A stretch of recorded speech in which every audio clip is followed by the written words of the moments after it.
Hi everybody, welcome to Caketastic Cakes. It's Jen and I'm going to show you today how to make Gary the snail from SpongeBob out of gum paste.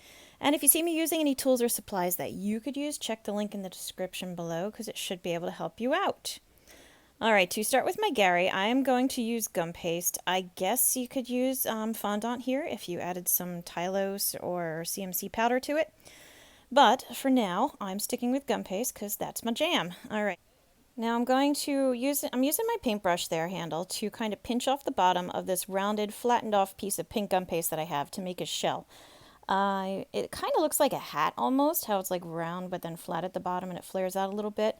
His shell is very round, but it's also kind of tall, so I'm trying to give it a little bit more height, rounding off my sharp edges there, so even though I flattened it, it's going to be a little bit, more gentle on the sides, not a sharp edge on the sides. And yeah, so when you get it into a nice shape that you're happy with, put it aside. Like Gary's pretty easy, he's not too tough.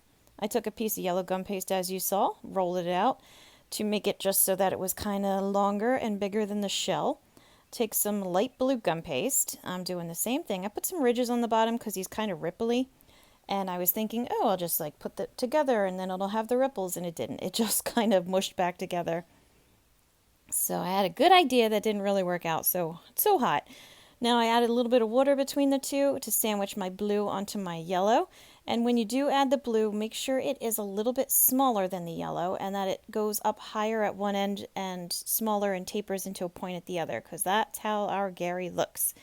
I'm going to put a little piece of a lollipop stick into his shell and then into his body to give him stability, because it's a lot of one color, sitting on top of the body, and I didn't want it to tip over. It just kind of made him a little bit stronger.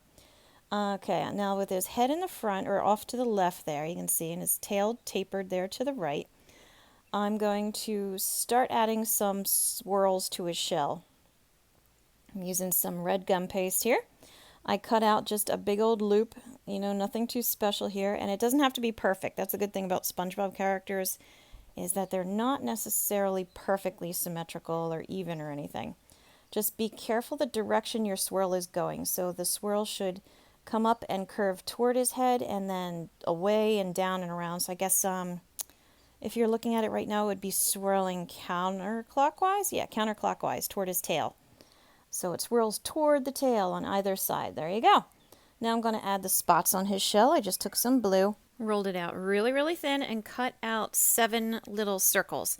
5 of those circles I'm going to cut in half, and I'm going to leave the last 2 intact. And they're pretty small, so don't make them too big. I kind of rolled them more into ovals than circles, and then I'm going to stick them on Gary's shell. He's got one big circle at the top in the center, and then 2 of the smaller ones go down each side, so you're going to have 5 on each side. That's why I did the 7 and then cut 5 in half. So yeah, the math checks out, I think. Now for his eye stalks, I took 2 pieces of dried spaghetti, rammed them into his head, as you can see, and just got the size of them. They need to go to the top of his shell. His eye stalks are really tall, okay, so don't make them too short. I took some of the light blue gum paste that I'm using for his body and wrapped it around the piece of dried spaghetti I'm using. I trimmed off the top and bottom. I pinched it over to the side to cut off the extra to try to make it as skinny as possible.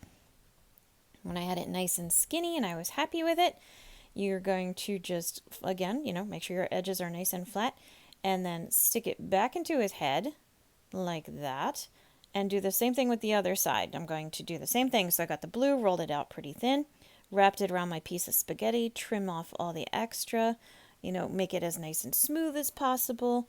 If you need to pinch it to the side in order to pull off the extra, do it. Trim the top and bottom, make sure they're nice and flat and even again. Put it in, make sure it's even with the other eye stalk. Lots of evening out going on. And yeah, so there you go. You're off to a good start.